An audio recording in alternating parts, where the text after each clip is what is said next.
Muito boa noite, bem-vindos ao Evangelho de hoje. Não se esqueçam, pôr a água sobre a mesa e os copos e vamos descontrair, relaxar, pensar em Jesus, porque é disso que se trata, de uma conversa com Jesus. Vamos então sintonizar os nossos pensamentos cantando uma canção. Página 14.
Senhor Jesus, espiritualidade maior, vos pedimos que hoje possam aqui estar conosco neste Evangelho no Lar, os nossos guias, os nossos protetores e também os nossos familiares mais necessitados ou qualquer outra entidade que possa necessitar de auxílio, que sejam encaminhados que sejam auxiliados, que sejam ajudados, em suma.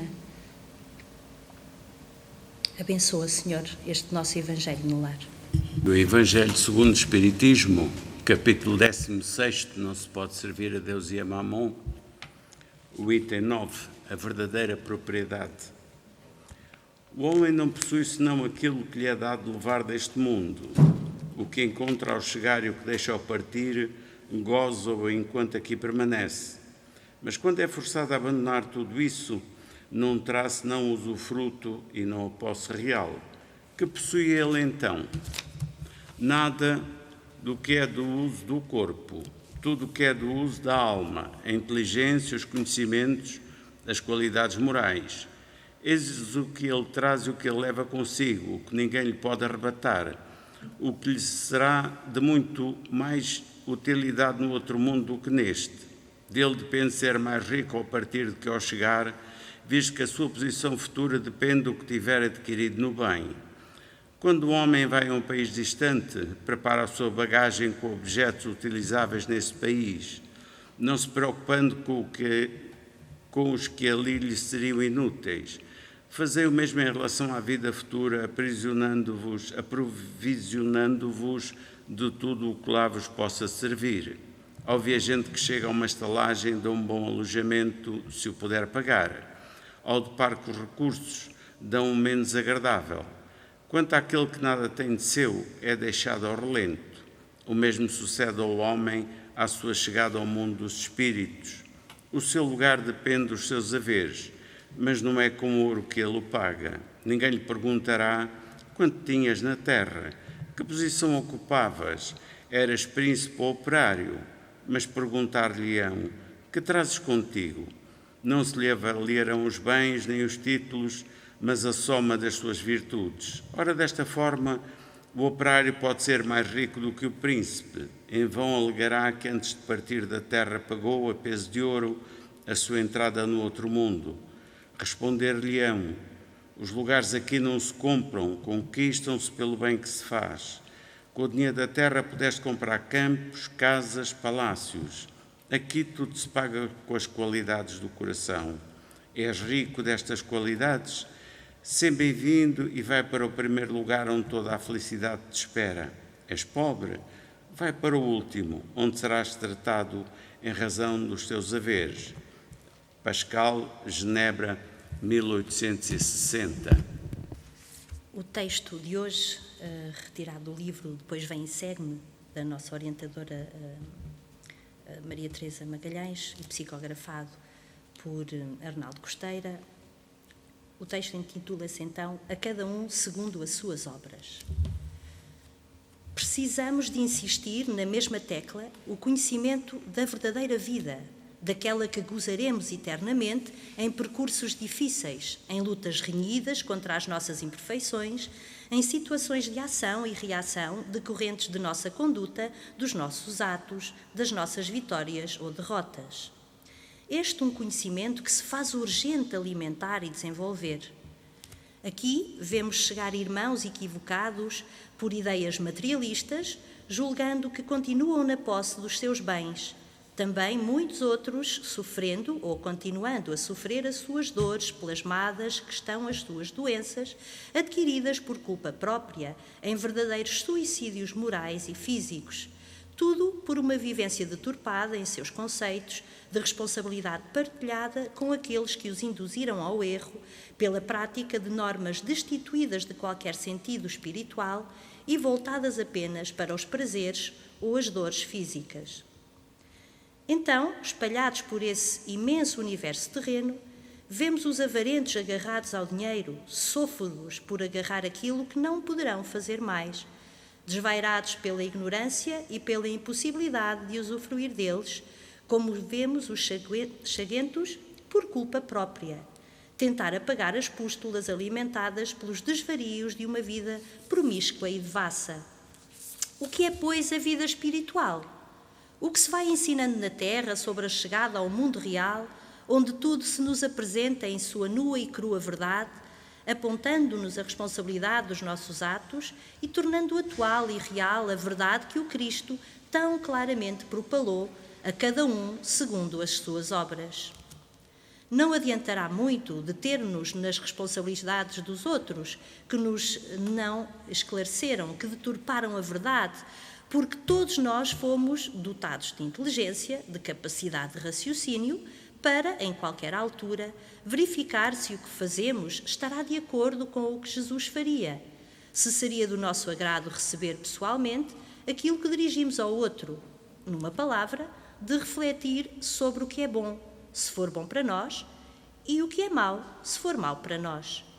E isso tendo em vista o que construímos em terra, o que angariamos na terra e que podemos trazer para cá e que nos sirva para prosseguir na caminhada, desligando-nos de tudo aquilo que por aí ficou, exceto, bem entendido, dos nossos entes queridos que acompanhamos com saudade e que estamos dispostos a ajudar a mudar, quando é o caso, o rumo deturpado das suas vidas. Por isso, irmãos, tratai de amoedar os bens do Espírito, que são os únicos que aqui podem ser transacionados, porque tudo o resto de nada vos servirá. Não vos poderá colocar nas pegadas do meigo Rabi da Galileia.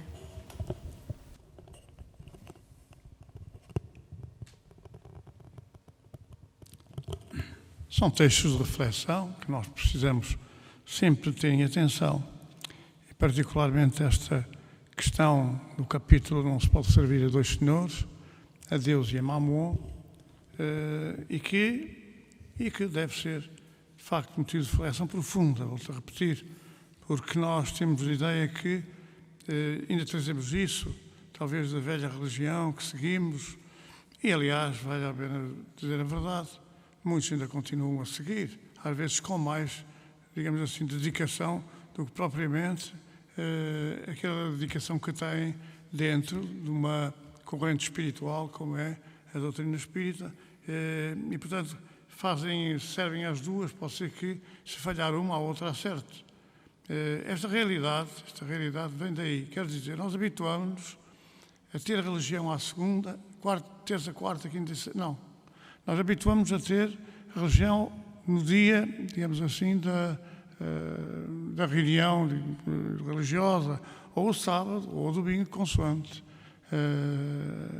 a origem digamos assim, dessas reuniões, ou do cristianismo reformado, do cristianismo redivivo, ou do cristianismo protestado, e também daquilo que é o hinduísmo, o muçulmanismo, por aí fora, que têm também como, aliás, até é compreensível, o judaísmo, até é compreensível, tem como dia principal do seu culto o sábado, porque é o último dia da semana, na tradição do texto bíblico, é o último dia da semana e, portanto, naturalmente será o dia do Senhor.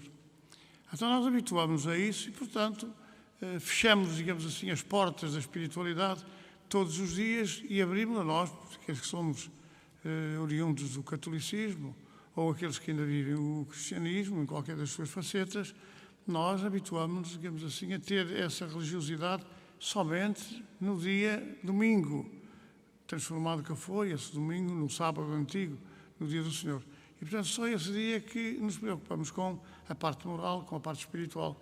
E os outros dias é tudo para a matéria, tudo para o materialismo, tudo para o prazer, e esquecemos realmente que somos espíritos em plenitude. Quer dizer, se nós nos considerarmos meio espíritos e meio matéria, que não é, porque somos muito mais espíritos do que matéria, a matéria termina com a sepultura, o espírito prossegue a sua vida eternamente, mas, por suposição que fôssemos metade, nós deveríamos, pelo menos, todos os dias dedicar metade do dia para a parte espiritual ou para a parte, digamos assim, moral. E não é o caso. Aliás, a esmagadora maioria de nós nem se lembra, nesses dias, nem se lembra de espiritualidade, nem se lembra de vida espiritual, nem se lembra de preocupação moral, não se lembra nada disso. No dia do culto, e que foi estabelecido em muitos parâmetros, que quem não praticasse o culto nesse dia entrava em falta, em erro grave e em pecado mortal. Então nós habituamos a isso e isso não vale nada, quer dizer, porque quando chegarmos ao mundo espiritual, quando chegar a hora de nós partirmos, a vida é espiritual. E porquê é que ela não será espiritual? Porque Porque nós nos agarramos às coisas materiais e continuamos agarrados às coisas materiais e não saímos disso. Sendo que às vezes nos deixamos de tal forma prender, amarrar a esses conceitos da vida material e esquecemos a parte espiritual, mesmo no mundo espiritual, para onde naturalmente fomos em decorrência da normalidade da existência, do crescimento, nascer, viver, morrer, renascer ainda e progredir sempre, conforme Kardec também identificou. Então vamos refletir sobre esta leitura de hoje que nós fizemos aqui. E quando chegarmos ao mundo espiritual, lembremos-nos que ninguém nos vem perguntar se somos bons, se fomos assim ou se somos assado. Porque nós até que podemos mentir. Que é o hábito de, não, e tal. Eu recordo-me quando era jovem e com os outros da minha geração e das gerações anteriores, naturalmente uma ou outra depois a seguir à nossa, nós fugíamos da confissão a sacerdotes complicados, a sacerdotes difíceis, que passavam, digamos assim, penitências maiores ou mais duras. E porquê? Porque nós estávamos ali para cumprir um preceito e não propriamente para sermos sinceros. E quando o sacerdote perguntava as faltas, às vezes questionava falta a falta. Quando nos convinha, a gente dizia que sim ou que não. Quando não convinha, nós íamos dizendo que não nos lembrávamos. E não nos lembrávamos, aquilo entrava tudo no rolo do perdão e era tudo perdoado. Os que a gente se lembrava e os que a gente não se lembrava. É claro que as coisas não são assim. Porque quando nós chegamos ao mundo espiritual, quem tem que analisar, não é julgar, porque não há julgamentos desses. Os julgamentos somos nós próprios que nos o fazemos. Mas quando chegamos ao mundo espiritual e nos apresentarmos em consciência, ou tranquila ou pesada, não é preciso a gente dizer, eu fiz isto, eu fiz aquilo, eu tenho um pecado muito grave. Porque nós somos espelhos evidentes e claros daquilo que nós fomos. E somos. Porque hoje nós podemos ir, por exemplo, a maior parte das pessoas vai à confissão, não deixou de ser. Não deixou de ser. Confessou, lamentou-se de algumas coisas que fez, mas continua a fazer a seguir, continua a repetir os mesmos erros. Quando a pessoa deixar de ser nesse campo do erróneo, a pessoa não precisa dizer deixa de errar, e todos sabem que deixou de errar. Então, quando chegamos ao mundo espiritual, nós não podemos pensar em enganar ninguém. Nós só nos enganamos a nós próprios, porque o julgamento é pela nossa própria consciência. Nós é que vamos estabelecer os parâmetros do futuro. Somos nós. Deus vai nos lembrar este erro, aquele e aquele outro? Sim, porque o que julga em nós aquilo que fizemos de errado é o que temos de bom. O que nós temos de bom e de bem é isso que vai fazer com que a gente analise os nossos procedimentos, os nossos hábitos, a nossa maneira de ser e reparemos que isto estava errado, que aquilo estava errado, que isto eu não queria que fizesse e a mim não devia ter feito e por aí fora. Então é esse exame que a gente tem que fazer. Ninguém engana ninguém. É evidente que nós chegamos ao mundo espiritual e nem todos os espíritos estão aptos a analisar a nossa conduta, o nosso procedimento. E nem toda a gente, como nós sabemos, tem esse direito de julgar seja quem for. Mas nós temos que, por qualquer modo, entrar numa linha de análise que nos permita corrigir aquilo que está errado e desenvolver aquilo que está certo. Então vamos pensar, meditar nisso. Não se pode servir à segunda, terça, quarta, quinta, sexta e sábado mamon, à matéria, e depois pensar no domingo aqui del Rei, que agora é a altura de ir à presença do Senhor e tal e tal. E ao domingo da presença do Senhor, ir no tempo mais curto possível. O mais curto possível. Mesmo, digamos assim, nas cerimónias religiosas, estar presente o mais curto tempo possível. Porque dá muito trabalho estar ali a refletir sobre a vida espiritual. A cada um, segundo as suas obras, não é? O que dizia o texto. E eu tenho a certeza, quando andava de calções e era um rapazote e não confessou alguns pecadilhos, já lhe estão perdoados. Porque os pecadilhos de uma criança não são assim tão graves, não é? Mas uma coisa é uma coisa e outra coisa é outra coisa. Verdade. Quer dizer, a criança também, como Jesus falou, normalmente é ingênua e tal, enquanto criança, mas o espírito é o mesmo. E por isso é que quando começa a crescer, o corpo e o espírito acompanham esse crescimento, vem ao de cima aquilo que nós fomos. E continuamos a ser porque não corrigimos, não modificamos. Agora, é evidente, quando se é criança, não é? Eu recordo-me do padre da minha comunhão solene, vá lá, ter-nos dito assim: agora tem que chegar a casa e ir pedir perdão aos vossos pais. E eu comecei a pensar e dizer assim: mas eu vou pedir perdão de quê? O que é que eu fiz para pedir perdão? É um hábito criado, quer dizer, tinha que se fazer naquela cerimonial, que era a comunhão solene, a primeira comunhão, tinha que se ir pedir perdão a todos. Mas a gente tem que pedir perdão de uma coisa que realmente sabe o que é que foi. É a mesma coisa que dizer no batismo: ai, porque eu sou arrependido e judo, não sei o quê, rega Satanás e todas as suas obras, por aí fora. Mas a criança não diz nada, a criança está ali, coitadinho, chora às vezes. Às vezes chora, outra vez leva com a água em cima e chora também, mas não faz a mínima ideia o que é que está a passar. Aliás, eu tenho quase a certeza, tirando certeza absoluta, tirando, digamos assim, aqueles que são, por exemplo, batizados já crescidos, que nenhum de nós se lembra do que é que foi o batismo, o que é que deixou de ser, o que é que se passou lá, o que é que deixou de passar, se chorou, se não chorou. Não é? Portanto, isso é uma análise. Não é? Agora, outra coisa é nós adultos estarmos a analisar a questão agora já em si mesma. Não é? E há que pedir perdão para muita coisa? Há. Mas nós, daquele pedir perdão que nós devíamos pedir, fazemos que não fazemos. E há que perdoar também. Pois claro, mas a maior parte das pessoas julgam que pedir perdão ao padre já está perdoado aquilo que fez aos outros. Portanto, temos de ter alguma noção disso em realidade. Então, uma coisa. Nós estamos a caminhar para o final do nosso Evangelho. Eu quero dizer que daqui a pouco não continuem no vosso diálogo com os filhos, na conversa sobre Jesus e sobre a sua vida e sobre os seus conselhos. Por agora vamos fazer a nossa irradiação pelas famílias carenciadas ou pelas famílias em sofrimento. Na noite de hoje, vamos procurar, nesta cadeia de fraternidade, de amor, de paz, vamos rogar a Jesus por todos quantos atravessam dificuldades, por esses lares onde já há fome, onde há desemprego, onde há desentendimentos, onde falta a compreensão, o amor, o carinho.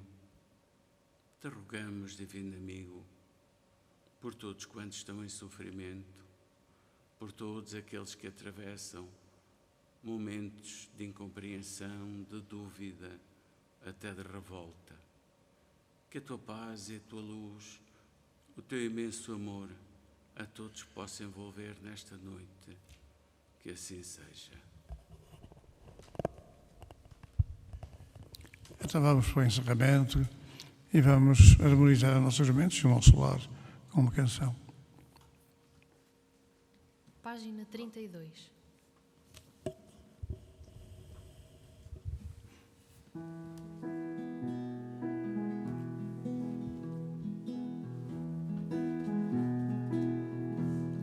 Cruzando a Galileia ou em Jerusalém e em toda a Judeia, Jesus falou do além. Andando sobre a areia, ele ensinou assim: perdoa os inimigos se me queres amar a mim.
toda a felicidade que fará esquecer a dor.